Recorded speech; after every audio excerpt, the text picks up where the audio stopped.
Shalom saudaraku yang kekasih dalam Tuhan Yesus Kristus, sukacita besar ketika saya dapat menjumpai saudara. Dimanapun saudara berada, bagaimanapun keadaan saudara. Ketahuilah bahwa hari ini, hari di mana Allah masih mengasihi kita. Hari Minggu tanggal 23 Mei tahun 2021. Hari di mana Allah berkenan menjumpai kita.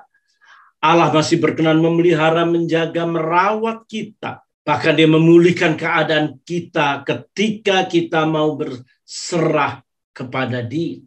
Untuk itu kita akan mendengarkan firman Tuhan, namun sebelumnya kita akan berdoa. Bapa yang baik, kami bersyukur ketika kami masih dapat hidup bersama orang-orang yang kami kasihi dan bersama Tuhan yang menjagai kami. Mari berbicara, berkata-kata, urapi kami sekalian, tidak terkecuali siapapun, apapun, bagaimanapun keberadaan kami, Tuhan. Bicaralah, kami siap mendengar. Dalam nama Yesus kami sambut kebenaran firman Tuhan. Haleluya. Amin. Saudaraku yang kekasih dalam Tuhan Yesus Kristus, tema renungan kita pada sore hari ini adalah komunitas yang ideal. Betapa pentingnya kita memiliki suatu komunitas di mana di dalamnya kita bisa bertumbuh iman kita. Kita punya komunitas di mana kita bisa menyatakan jati diri kita dengan sesama kita.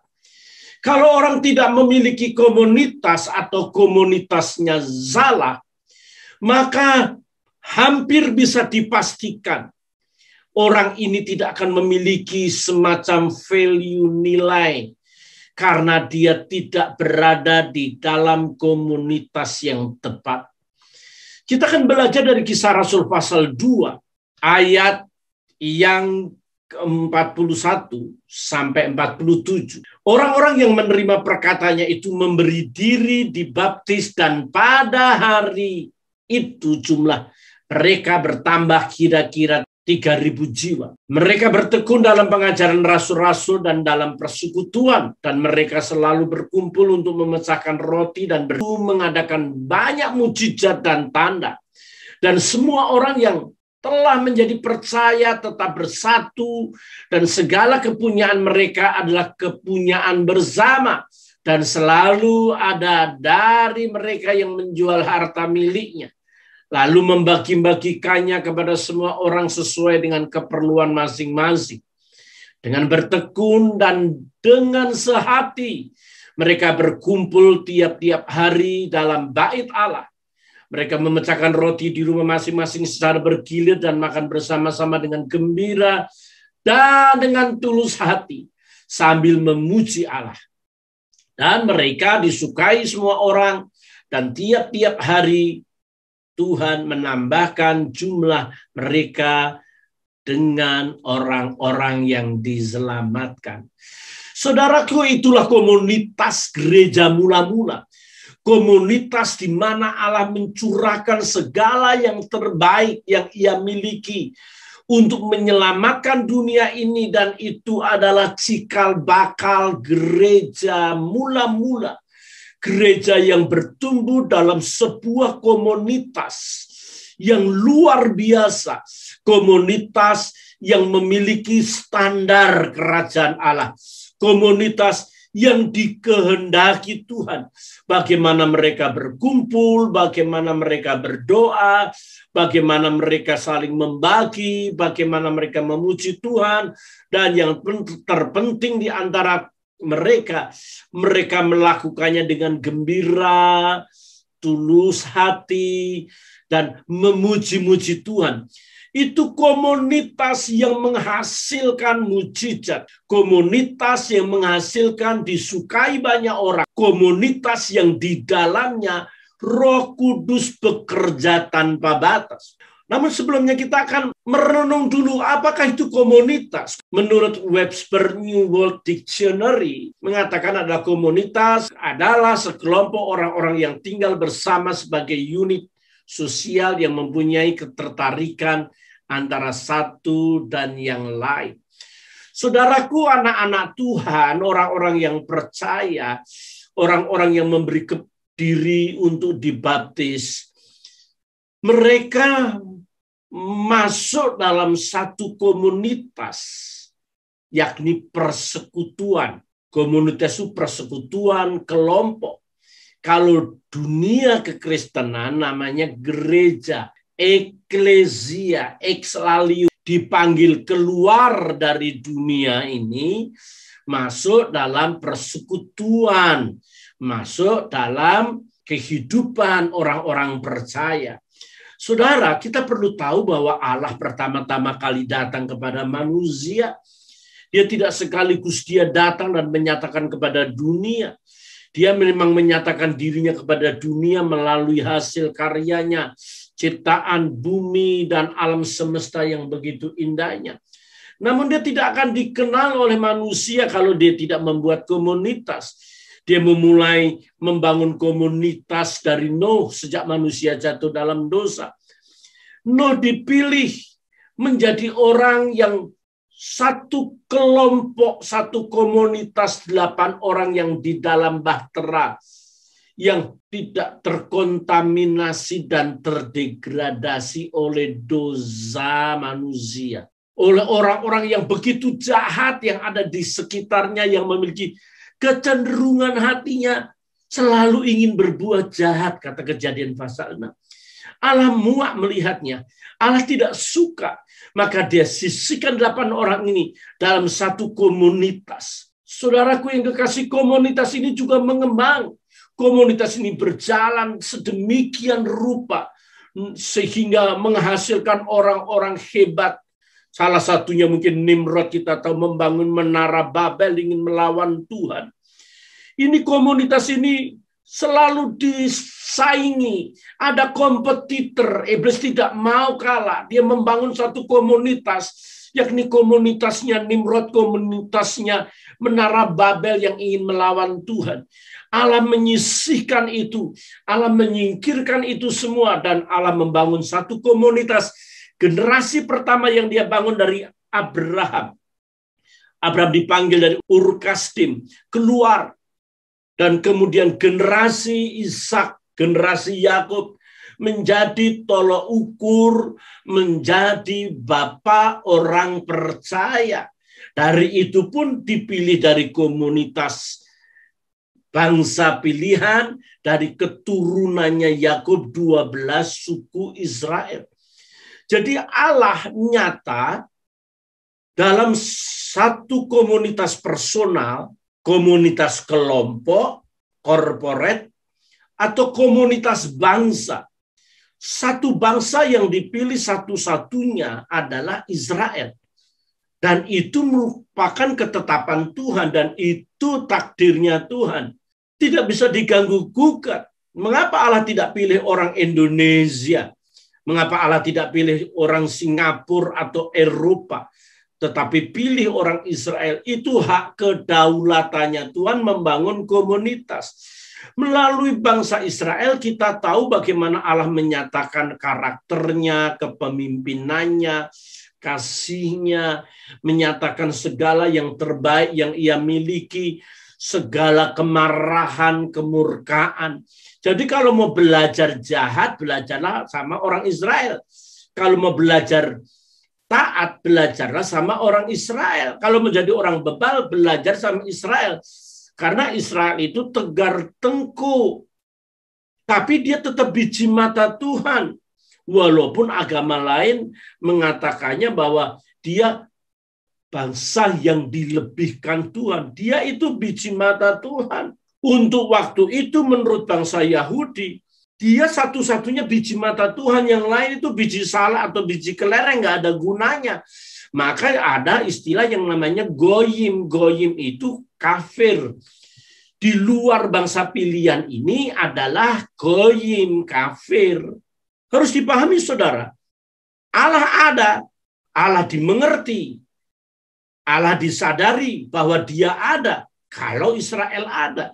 Kalau Israel nggak ada, Allah itu juga nggak ada. Manusia tidak bakal kenal dia. Bagaimana dia bisa mengenal Allah itu ada? Kalau Allah tidak menyatakan diri kepada bangsa pilihannya. Ingat, saudaraku yang kekasih dalam Tuhan. Ini adalah komunitasnya Tuhan. Dia biji mata Tuhan. Orang boleh pegang tangan, pegang kaki, pegang badan. Boleh, tapi nggak boleh pegang biji mata. Kalau biji mata dipegang, saudara ditonjok. Biji mata ini adalah sesuatu yang berharga. Tidak boleh dicolok. Dipegang aja tidak boleh, apalagi dicolok. Sampai akhir zaman pun Israel yang sekarang, Israel yang modern, itu sama dengan Israel di zaman Musa. Samanya apa? Sama bangsa pilihan. Saudara dengar, saya tidak sedang tertarik untuk membahas Palestina dan Israel berperang. Tapi saya mengalami sendiri beberapa kali saya ke Israel di musim Lebaran. Setiap Lebaran selalu ada kerusuhan. Memang itu disengaja atau tidak. Tetapi realitasnya memang begitu, saudaraku yang kekasih.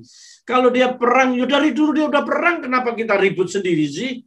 Dari dulu dia memang sudah ribut, kenapa kita ribut? Kita urus negara kita sendiri, kita urus bangsa kita sendiri. Bangsa sendiri kita aja belum beres, mau ngurusin bangsa lain. Saudaraku yang kekasih dalam Tuhan, saya ingin katakan kepada saudara, Israel itu tetap biji mata kesayangan Tuhan. Nggak ada satupun yang bisa menjamah selain nanti menjelang hari-hari kedatangan Tuhan. Ketika Rusia sudah campur tangan, Cina campur tangan, Eropa campur tangan, dengar saya, itu sudah hari-hari menjelang kedatangan Tuhan. Kalau belum, kita harus berhati-hati. Mungkin Tuhan memanggil kita terlebih dahulu, tidak melalui pengangkatan, kita juga tidak mengerti itu. Saudaraku, kita sudah tahu bahwa negara-negara Arab sudah mengadakan perjanjian dengan bangsa Israel melalui Donald Trump kemarin.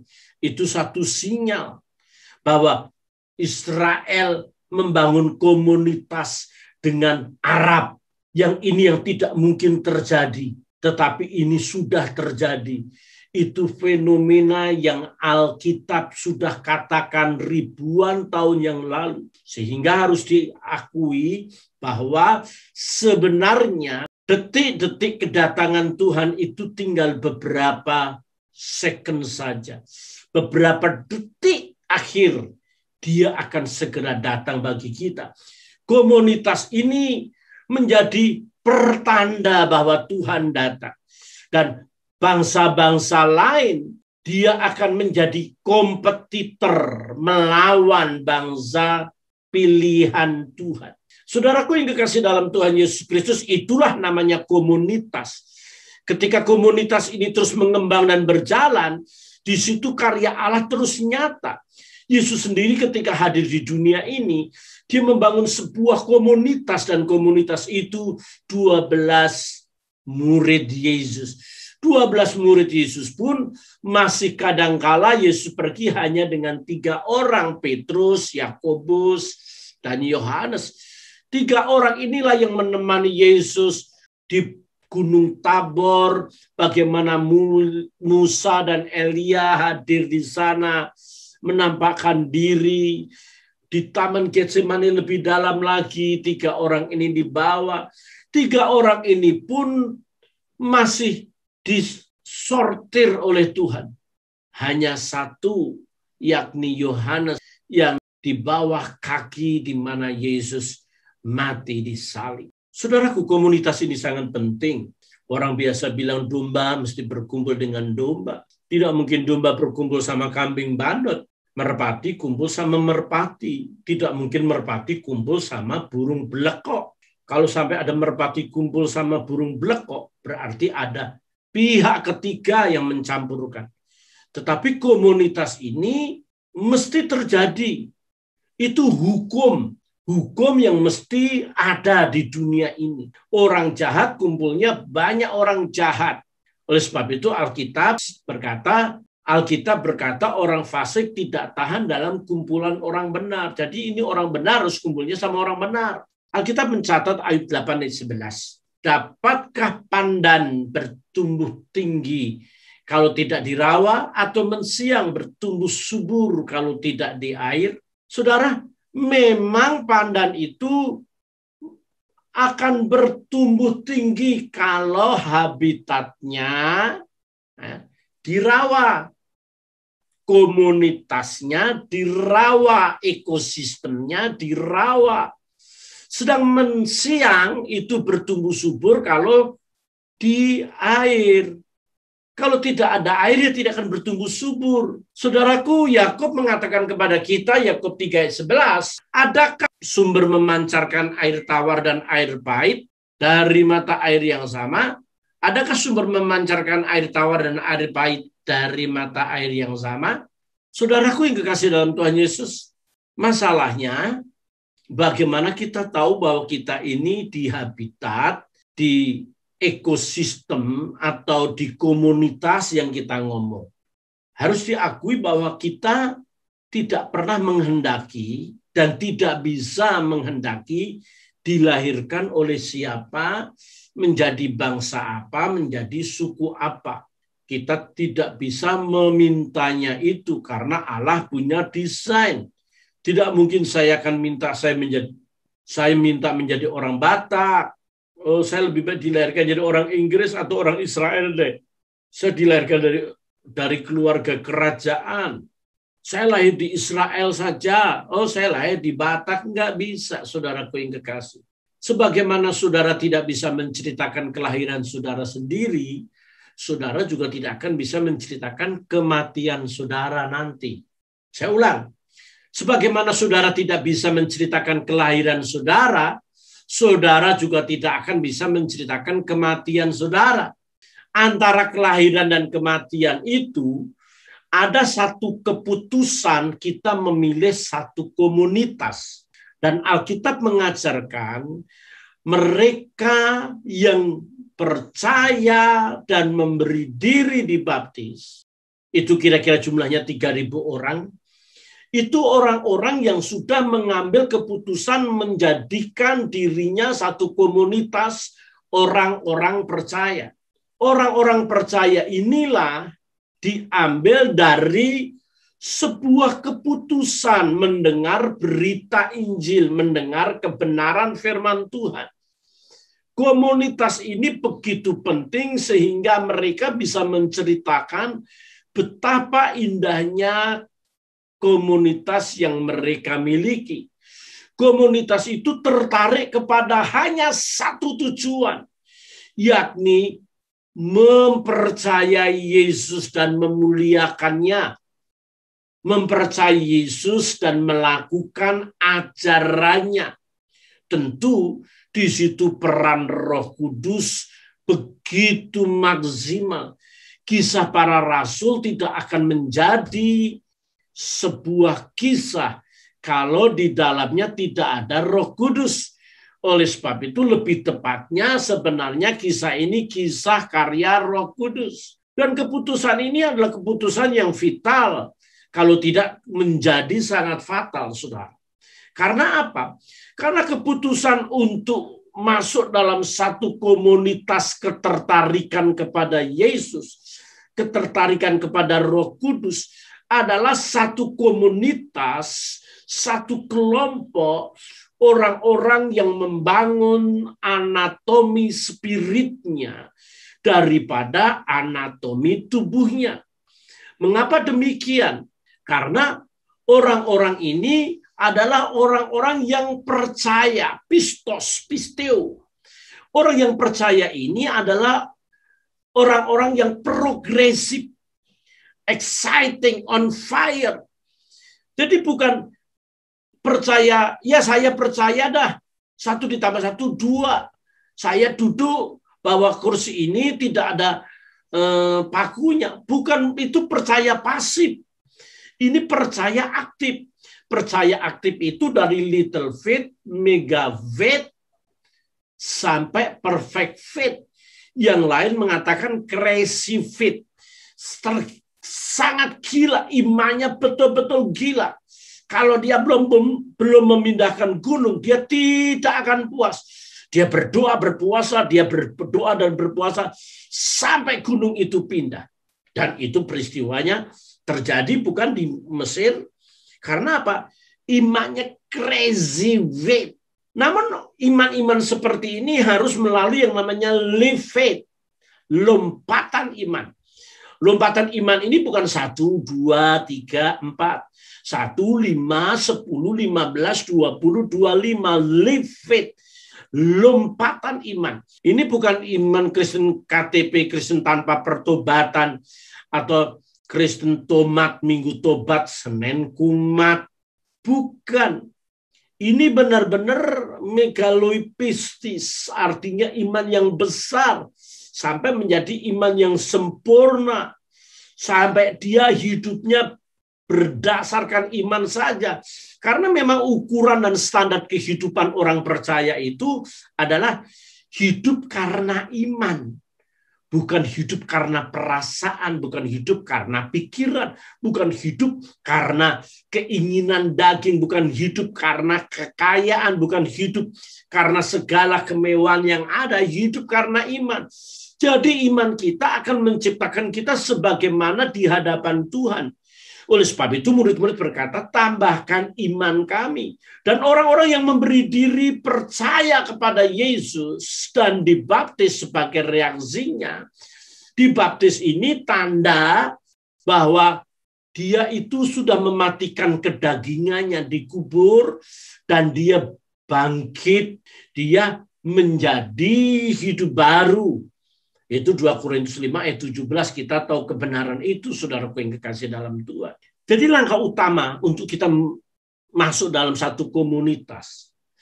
Komunitas ini adalah komunitas orang-orang percaya yang hanya terpikat dan tertarik kepada pribadi Kristus oleh karena karya Roh Kudus. Saudara bisa memilih komunitas ini.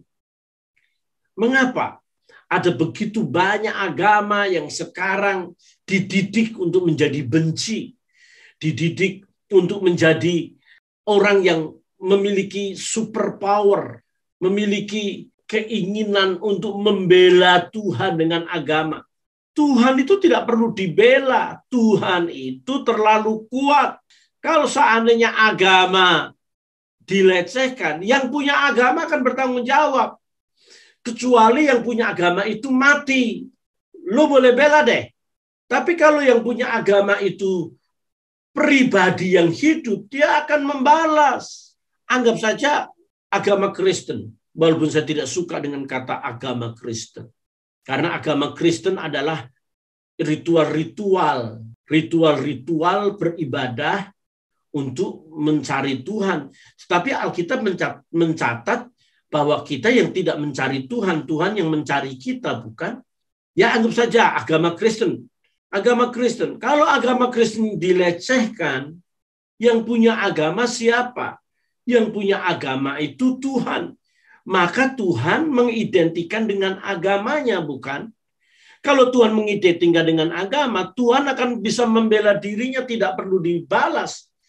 Mengapa banyak orang Kristen berdiam diri? Sekalipun dilecehkan, dia tidak membalas. Dan ini jadi kesempatan loh. Kesempatan orang Kristen tidak akan balas deh. Tenang aja, dia hidup penuh kasih. Ya, kasih kutuk bisa. Bukan kasih berkat, bisa kasih kutuk kan. Tapi kan kita tidak boleh mengutuk. Karena kutuk itu tidak akan mempan kalau tidak punya alasan. Kalau kita kutuk Israel, jahatnya Israel dengan kita apa? Jahatnya Israel dengan bangsa kita apa? Kutuk tidak mempan kalau tidak memiliki alasan. Amsal 26 ayat 2, seperti burung pipit mengirap dan burung layang-layang terbang, demikianlah kutuk tanpa alasan tidak akan kena.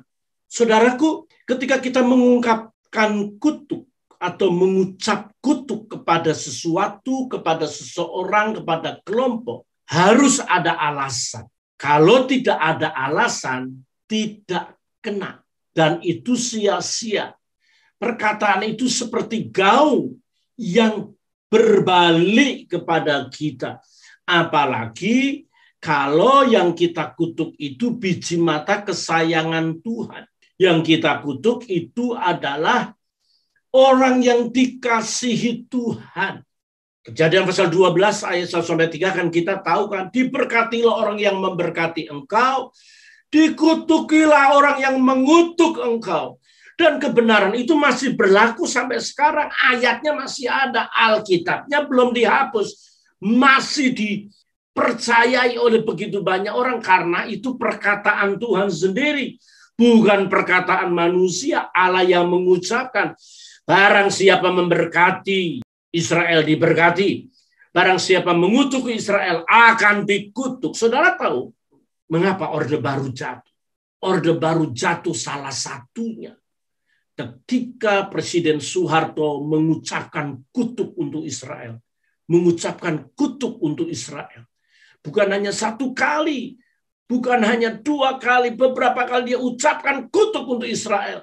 Dan tentu Allah tidak berkenan. Mari kita jagai.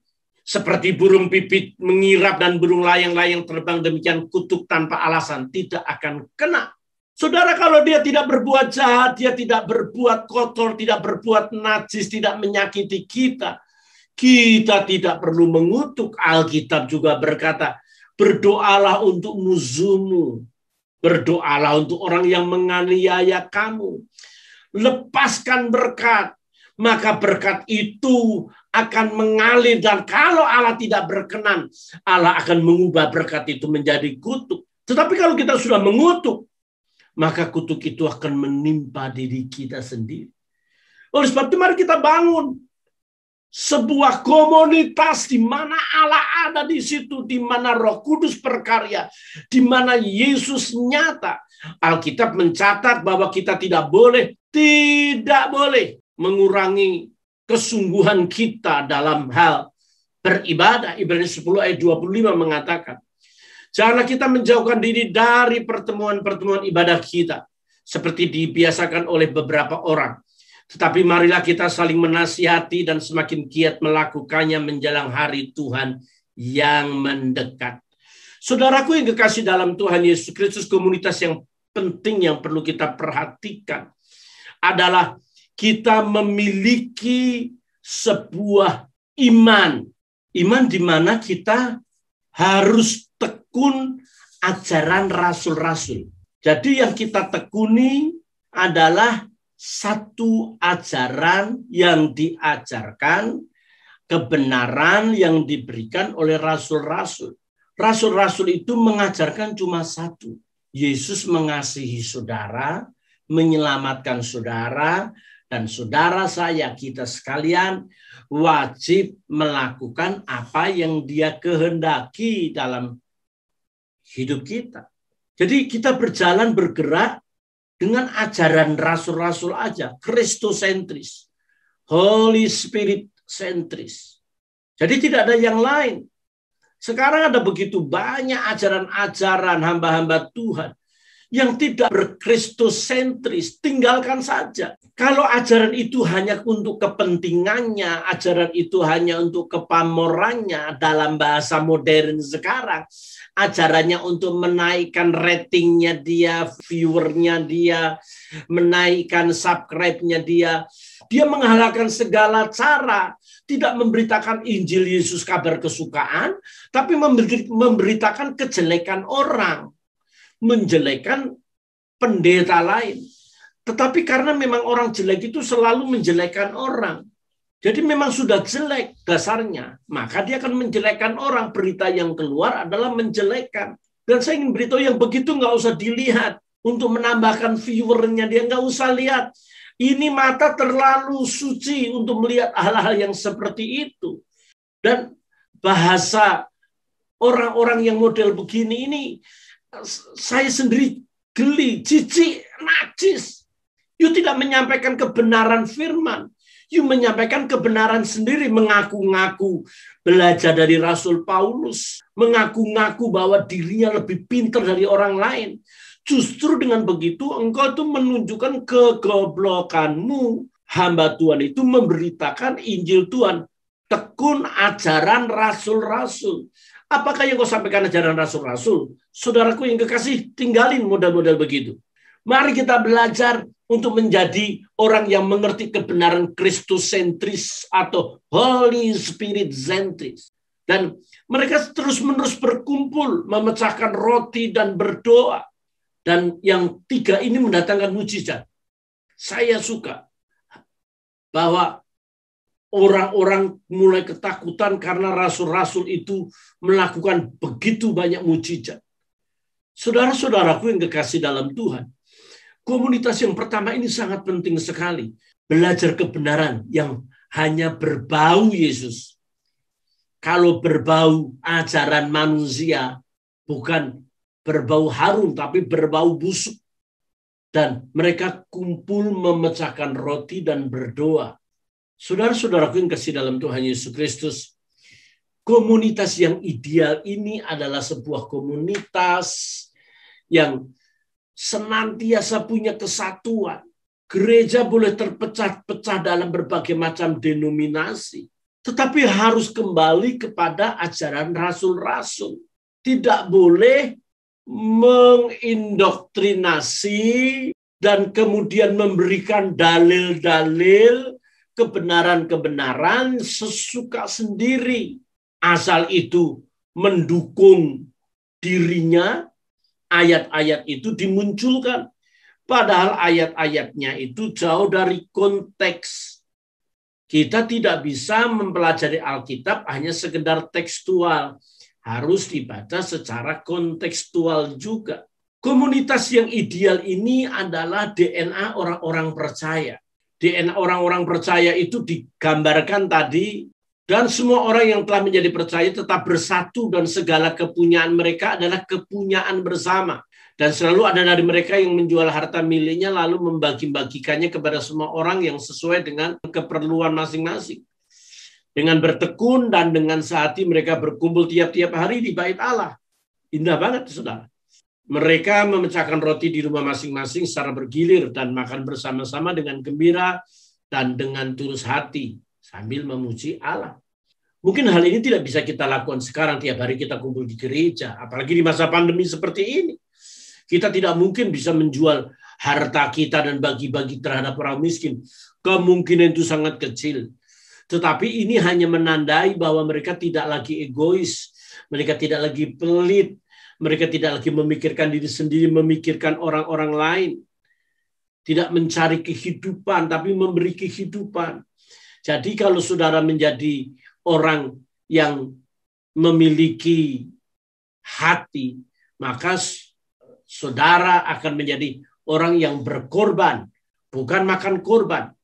Saudara akan menjadi orang-orang yang memberi diri, bukan mencari jati diri. Ada banyak orang merasa dirinya dibutuhkan. Padahal orang harus bermuara dan bersumber kepada Kristus. Maka mereka rame-rame muncul, memviralkan diri dengan caranya. Sekarang memviralkan diri gampang, saudaraku. Apalagi saudara punya duit, saudara punya uang, saudara panggil untuk membuat video, dan kemudian menyeting satu konten, saudara bayar, maka saudara akan diatur sedemikian rupa. Saudara tidak perlu punya keahlian, yang punya ahli mereka kan mengatur saudara dan memviralkan saudara. Tetapi yang kita viralkan itu apa? Yang kita viralkan itu kalau bukan untuk kemuliaan Tuhan, itu menjadi kejijikan di mata Tuhan. Oleh sebab itu perlu konten-konten terbaik. DNA gereja mula-mula ini membuat kehidupan yang baru. Orang bisa dilahirkan dari keluarga orang Solo. Tapi kalau dia dibesarkan di Sumatera, maka dia akan bersuara keras, bersuara lantang dan ceplas-ceplos. Sebaliknya orang lahir dari suku Batak, kalau dia besar di Solo, di Jogja, maka akan perkataannya lembut, muter dulu kalau mau ngomong. Beda dong dengan orang Batak, to the point. Tidak peduli perasaan lu luka atau tidak, ceplas-ceplos. Nah ini perlu juga. Daripada muter dari A harusnya B, dari A ke C, D, E, F, G, A, B lagi, saudara. Saudaraku yang kekasih dalam Tuhan Yesus Kristus, komunitas ini yang mengubah DNA kita, DNA yang Tuhan berikan di gereja mula-mula, itu benar-benar membuat kita hidup berubah. Dari kita dilahirkan dan diperuntukkan untuk kebinasaan, mati binasa. Tetapi dengan komunitas percaya Kristus ini, dengan orang-orang di dalamnya, kita tidak lagi binasa, tetapi kita hidup yang kekal. Kita orang-orang yang masih bisa memiliki kebencian yang luar biasa, tapi komunitas ini menjadi komunitas yang disukai banyak orang. Akhirnya hati kita tercurah untuk banyak orang. Komunitas yang mengubah DNA kita yang dari pelit menjadi orang yang bermurah hati. Ada banyak di antara mereka yang menjual rumah dan membagi-bagikan. Hartamu, hartaku, hartamu, hartamu, hartaku. Udah, saudaraku yang kekasih, itu menjadi slogan. Punyaku juga punyamu, punyamu juga punyaku, itu adil. Jangan sampai orang ngomong, hartamu, hartaku, hartaku, hartaku. Nah, ini malapetaka, saudaraku yang kekasih dalam Tuhan. Komunitas yang tergila-gila mencari kebenaran, mendapatkan kebenaran dari rasul-rasul, mau duduk, mau mengerti dan mendengar kebenaran firman Tuhan. Orang yang bukan hanya respek dan tertarik, orang yang tergila-gila, orang yang benar-benar mabuk akan kebenaran. Dia kepingin mencari dan mendapatkan satu kebenaran yang original. Mereka tiap hari makan roti dan anggur.